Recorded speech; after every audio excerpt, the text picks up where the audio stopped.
بسم اللہ الرحمن الرحیم۔ السلام علیکم۔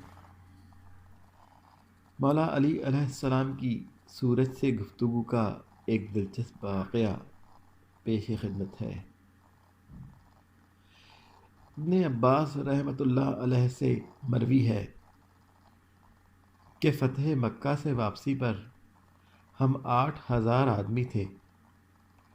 جب ہم مقام حوازن پر پہنچے تو مولا علی علیہ السلام سے حضور صلی اللہ علیہ وآلہ وسلم نے فرمایا کہ یا علی علیہ السلام، آج جب سورج طلوع ہو تو اللہ کے ہاں اپنا مقام دیکھو اور سورج سے بات کرو، وہ تجھے جواب دے گا۔ جب سورج طلوع ہوا تو مولا علی علیہ السلام نے سورج سے مخاطب ہو کر کے فرمایا، اے اللہ کے عبد مطیع، اطاعت خالق میں چلنے والے آفتاب، میرا سلام۔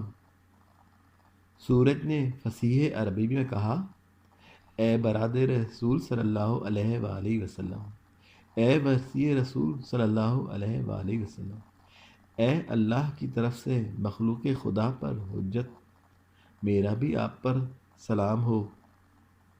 مولا علی علیہ السلام یہ سن کر سجدہ میں گر گئے اور فرط مسرت سے گریہ کرنے لگے۔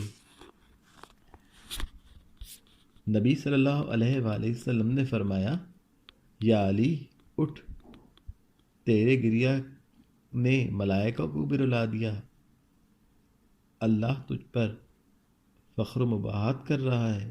اللہم صلی علی محمد و آل محمد وعجل فرجہم ولعن اعدائہم۔